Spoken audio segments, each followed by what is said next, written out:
السلام علیکم ورحمۃ اللہ وبرکاتہ۔ بچوں، آج ہم نبی صلی اللہ علیہ وسلم کی ایک حدیث پڑھیں گے۔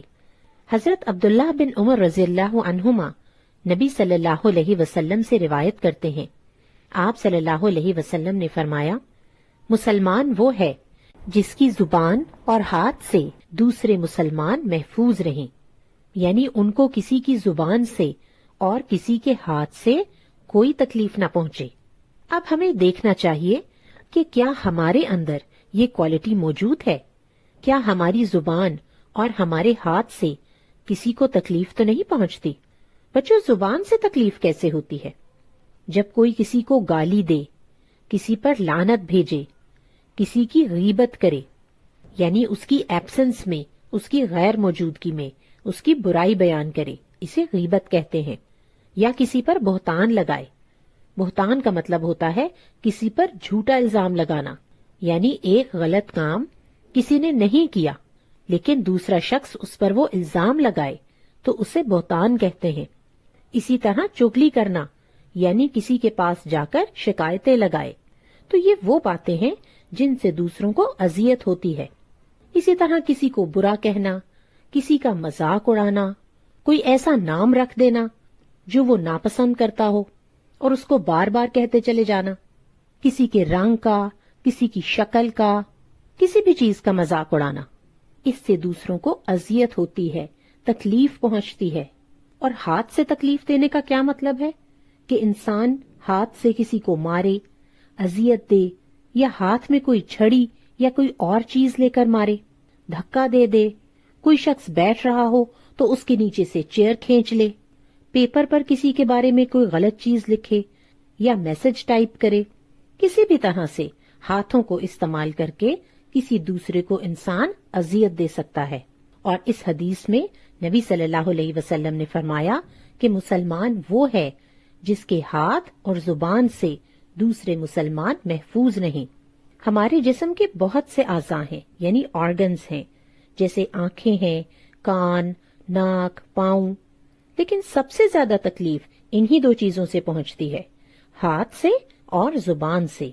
نبی صلی اللہ علیہ وسلم نے فرمایا، کیا تم جانتے ہو کہ مفلس کون ہے؟ یعنی غریب آدمی کون ہوتا ہے، مفلس کون ہوتا ہے؟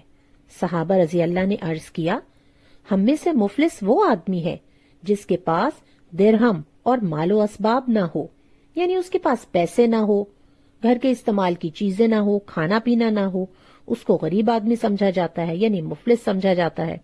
لیکن رسول اللہ صلی اللہ علیہ وسلم نے فرمایا کہ بے شک قیامت کے دن میری امت کا مفلس وہ آدمی ہوگا جو نماز، روزے، زکوٰۃ وغیرہ سب کچھ لے کر آئے گا، یعنی اس کا جو اعمال نامہ ہوگا، اس کی جو ریزلٹ شیٹ ہوگی، اس پر نمازیں بھی موجود ہوں گی، روزے بھی ہوں گے، زکوٰۃ بھی ہوگی، لیکن اس آدمی نے دنیا میں کسی کو گالی دی ہوگی، کسی پر تہمت لگائی ہوگی، یعنی جھوٹا الزام لگایا ہوگا، کسی کا مال کھایا ہوگا، کسی کا خون بہایا ہوگا، کسی کو مارا ہوگا، تو اس کی نیکیوں میں سے اسے دے دیا جائے گا۔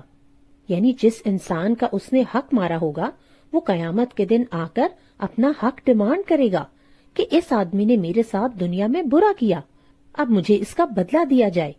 اب اس وقت تو انسان کے پاس کچھ نہیں ہوگا، نہ کوئی مال و دولت اور نہ ہی کوئی اور چیز، صرف نیکیاں اور گناہ ہوں گے۔ تو آدمی کی جتنی بھی نیکیاں ہیں وہ ان لوگوں میں تقسیم کر دی جائیں گی، ان لوگوں میں بانٹ دی جائیں گی، انہیں دے دی جائیں گی جن کے ساتھ اس نے دنیا میں برا سلوک کیا ہوگا۔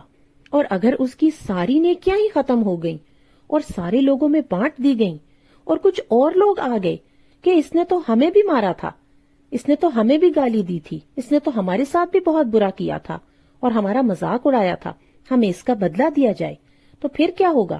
ان لوگوں کے گناہ اٹھا کر اس شخص کے نامہ اعمال میں ڈال دیے جائیں گے۔ اب سوچیں اس کے ساتھ کتنا برا ہوگا۔ اس طرح اس کے نامہ اعمال سے ساری نیکیاں ختم ہو جائیں گی اور اپنے گناہوں کے ساتھ ساتھ دوسروں کے گناہ بھی اس کے اعمال نامہ میں آ جائیں گے اور اس کو اٹھا کر جہنم میں پھینک دیا جائے گا۔ اس لیے ہم سب کو اس بات کا بہت خیال رکھنا چاہیے کہ ہمارے ہاتھ سے اور ہماری زبان سے کسی کو تکلیف نہیں پہنچنی چاہیے۔ ہماری پیرنٹس، ٹیچرز، ہمارے بہن بھائی، ہمارے دوست، کلاس فیلوز، ہمارے نیبرز، بہت سے ایسے لوگ ہیں جن کے ساتھ ہم ملتے ہیں، اور اگر ہم کیئرفل نہ ہو تو ہم انہیں اپنے ہاتھ یا اپنی زبان سے نقصان پہنچا سکتے ہیں۔ اگر آپ کے ذہن میں کوئی اور ایگزامپلز بھی موجود ہوں کہ ہم کس طرح سے دوسروں کو اذیت دیتے ہیں تو کامنٹ باکس میں ضرور شیئر کیجیے گا، تاکہ ہم سب ان کاموں سے رک سکیں اور دنیا میں ہی لوگوں سے معافی مانگ سکیں اور توبہ کر سکیں۔ انشاءاللہ ہم سب نے کوشش کرنی ہے کہ ہمارے ہاتھ سے اور ہماری زبان سے کسی کو تکلیف نہ پہنچے۔ انشاءاللہ جلد ملیں گے ایک اور حدیث کے ساتھ۔ السلام علیکم ورحمۃ اللہ وبرکاتہ۔